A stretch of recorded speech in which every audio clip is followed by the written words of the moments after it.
If you weren't the CEO's daughter, I wouldn't date you. Such a plain girl like you. He said that and drenched my head in beer. His abusive words wouldn't stop. Maybe he had too much to drink. I couldn't believe the situation I was in, and I just stood there, unable to respond to his insults. My apologies for keeping you waiting. But his complexion changed at the sound of a voice from behind. Without turning around, I got into the car as suggested. My name is Lydia. As the daughter of a company CEO, I've been treated like a delicate object since I was a kid. I was tired of adults changing their attitudes when they saw my father's presence behind me. Being a quiet child who preferred being alone. As I grew up, I began trying to blend in with the atmosphere around me.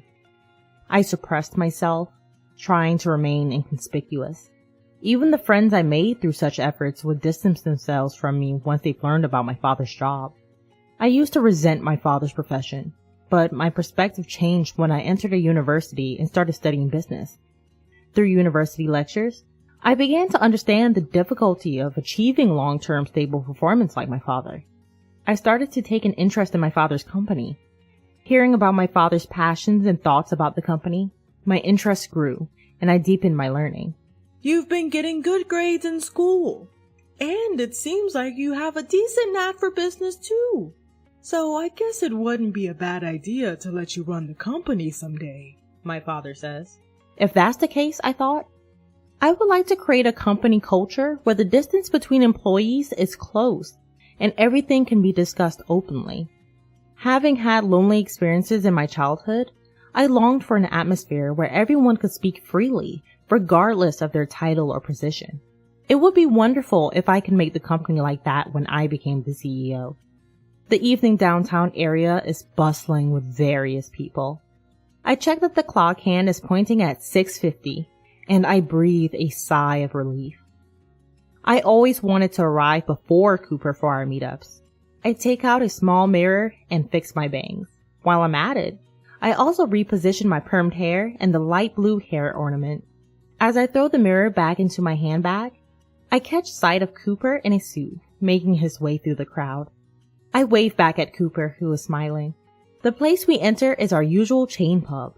We order simple snacks and draft beer and toast. I loved spending Friday nights chatting about work or just random stuff in this casual place. Cooper and I started dating in our senior year of college, and it's almost 2 years now. We got together because we joined the same seminar. Cooper noticed me, who was quietly hiding in everyone's shadow, and talked to me. Cooper is good at conversation and casually brightens up the atmosphere. I'm a lucky person to be dating him. The planning department at the head office is tough after all. There's a lot of overtime, but the satisfaction makes it worth continuing, Cooper said, finishing his drink, his face showing he had quite a bit to drink. I think being assigned to the planning department means they have expectations of you, Cooper. You're amazing. When will you stop working at the factory, Lydia? If you get transferred to the head office, we could have lunch together. After graduating from the university, I asked my father, who is the CEO, to let me work in the factory. I had a strong desire to know the field. I'd love to have lunch with you, Cooper, but I like working in the factory, and it suits me. Really? I think you're more suited to working at the head office, dressed up and not in work clothes. Cooper looks at me, as if gauging my reaction. That's not true. I feel comfortable in my work clothes, Cooper. Can we order more food? I'm getting hungry. Something feels off. I managed to sidestep it, but lately, I have the feeling that Cooper wants to say something. Could he have found out that I'm the daughter of the CEO? The thought suddenly crosses my mind, and I feel a chill down my spine. I'll remember how my friends drifted away once they found out I was the CEO's daughter. I didn't want to go through that again. I couldn't tell Cooper that I was the CEO's daughter, and he must never find out. Being swayed on a sparsely populated down train, I was gazing out the window. Enjoying the scenery beyond the glass was my daily routine during my commute. It's a beautiful Monday. As the train moves, The scenery changes from a landscape lined with gray buildings to one rich with greenery and trees. My stop is soon after we cross a particularly large river. The river's surface shimmers, reflecting a vibrant blue. I catch a glimpse of a middle-aged man and a puppy crossing the bridge, their figures shrinking in the distance. Good morning, Lydia. You're early. I was greeted by a coworker as I exited the station gates. Good morning. I always come at this time on Mondays. It's Austin, 2 years older than me. He's a friendly person who started talking to me on my first day at work, and he's been very helpful in many ways. We make small talk as we head to the factory. After getting prepared and arriving at my post, the workday begins. It was supposed to be a usual day with usual tasks. However, an unexpected accident occurred. It was just before the afternoon work began, right after lunch break.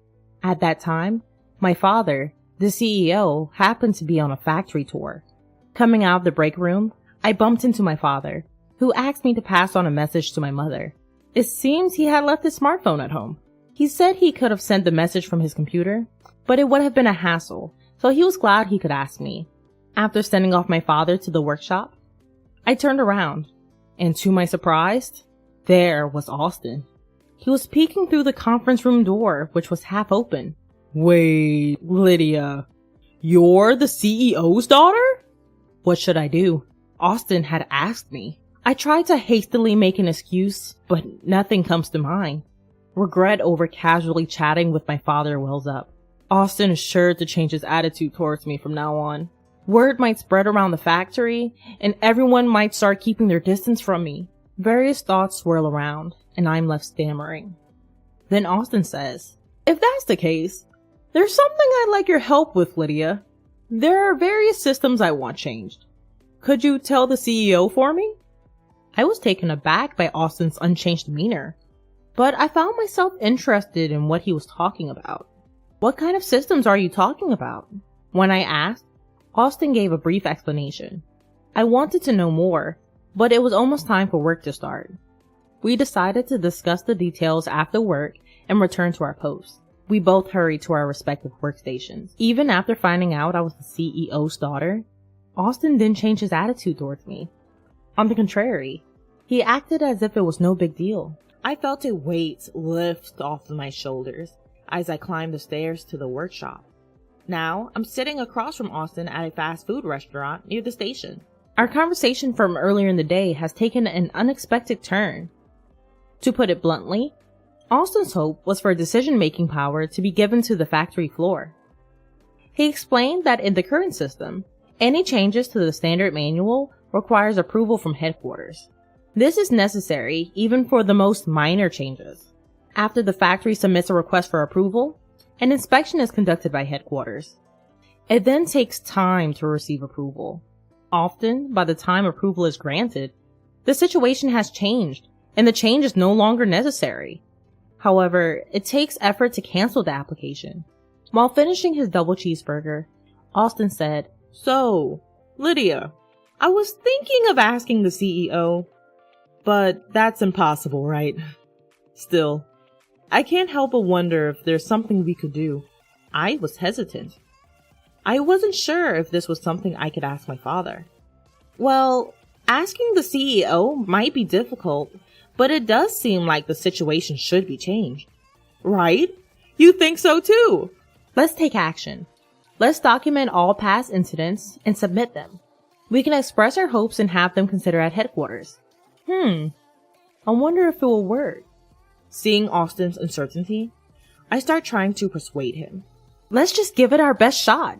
Well, nothing's gonna change if we just sit here talking about it. Starting the next day, we involved our superiors and began gathering information from around the factory. It was tough to juggle with our daily tasks, but our diligent efforts paid off, and we finished the document several months later.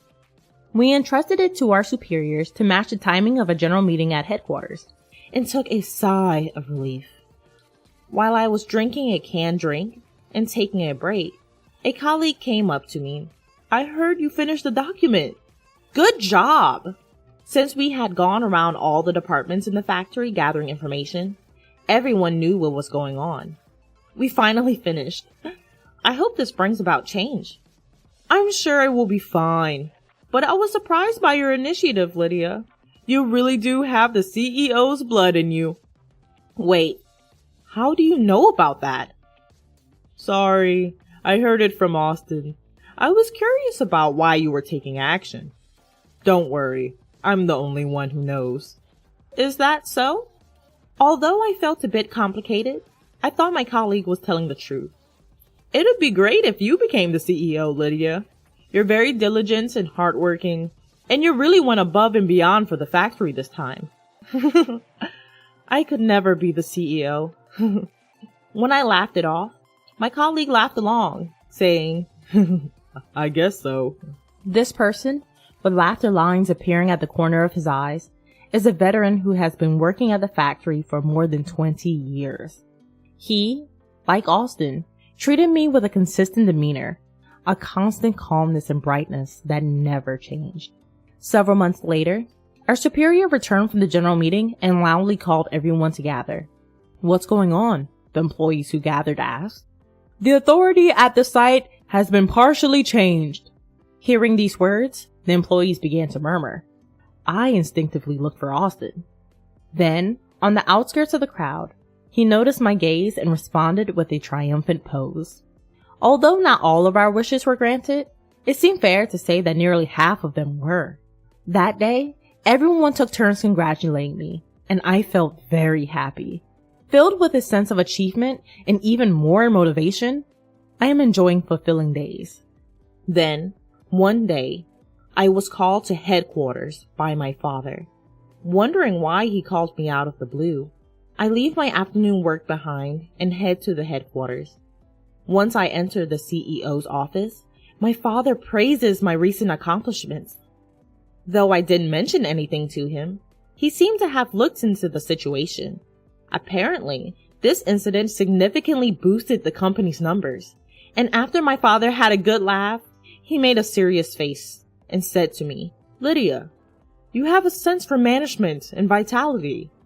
How about you start taking over the role of CEO in earnest? Hearing my father's words, I thought that I wanted to give it a try.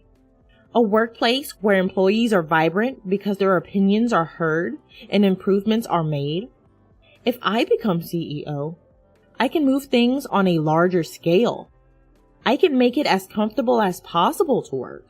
But with that, the responsibility also becomes heavier. I might have almost made up my mind, but I asked him to let me think about it and went home that day. I questioned myself alone in my room. Can I really do it? Can I fulfill this responsibility? I had trouble falling asleep that night, and the next morning, despite the lack of sleep, I visited my father at the headquarters with a clear mind. About our conversation yesterday, I would like to take on the role. I appreciate your trust in me. I bowed deeply. My father said, That's great. Thank you. And started talking about the future schedule. What?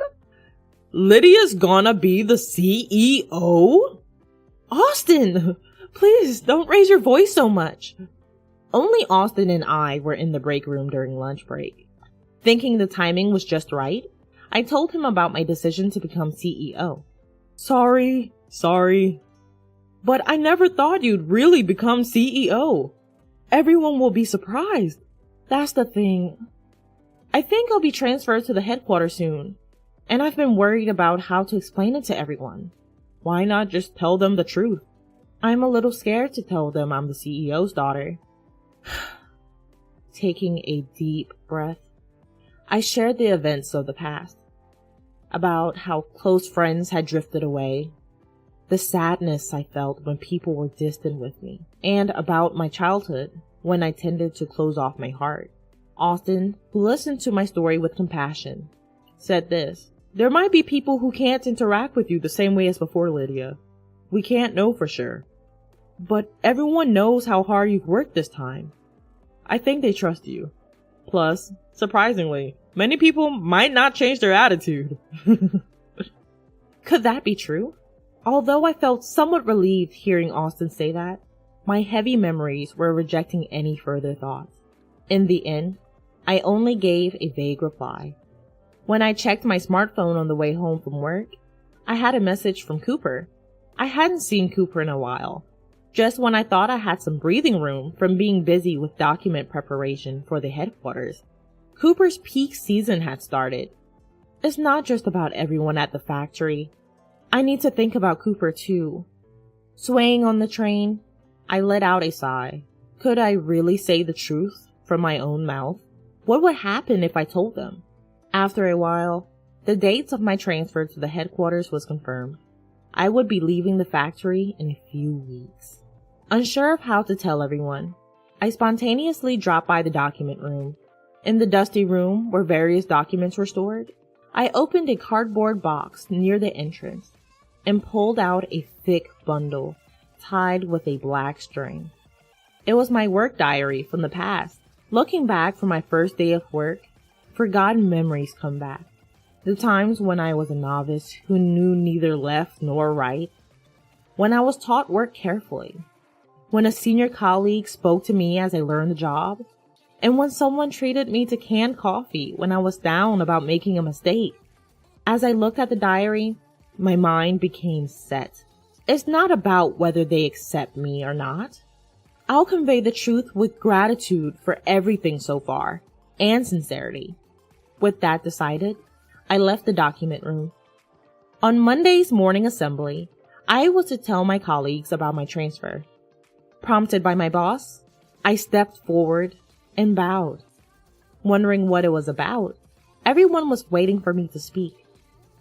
Austin and a colleague who knew the situation were watching from the back of the circle. I told them that I was the CEO's daughter and that I was going to take over the company, and I expressed my gratitude. To my surprise, I was able to say it smoothly, as if I had never been troubled. While being surprised at myself, I looked at everyone's reactions. While they seemed to be shocked, Austin raised his voice saying congratulations, and more voices of agreement followed. Somehow the atmosphere softened, and I felt relieved. I gratefully received the encouraging words, feeling refreshed. Later, everyone invited me out for drinks. They said it was a celebration for my becoming CEO, so we headed to a pub, much like a year-end party. The large number of participants made me so happy, I felt like crying. I felt confident that I was being accepted to this extent. Since it was a celebration, they booked a different restaurant than usual, and we all got on the train. We got off after about 15 minutes, arriving at a popular pub known for its delicious seafood. We livened up the place with random chats, and as the drinks flowed, I was wrapped in a fluffy sense of joy. After a while, I checked the time, and nearly 2 hours had passed. Wanting to sober up a bit, I headed to the restroom. The pub was bustling at 8 p.m. Every seat was filled. As I was looking around, intrigued by this first-time visit, a familiar voice caught my ear. Involuntarily, I paid attention. The voice seemed to be berating someone. Contrary to my desire to leave immediately, my body was moving toward the source of the voice. It was a strange feeling, as if my body wasn't my own. Everyone in the seminar knew, even though she tried to hide it. If she weren't the CEO's daughter, no one would date such a plain girl. At the table of 4 men in suits, there was the person I expected. She works in a factory, but is she really the CEO's daughter? She dresses so plain.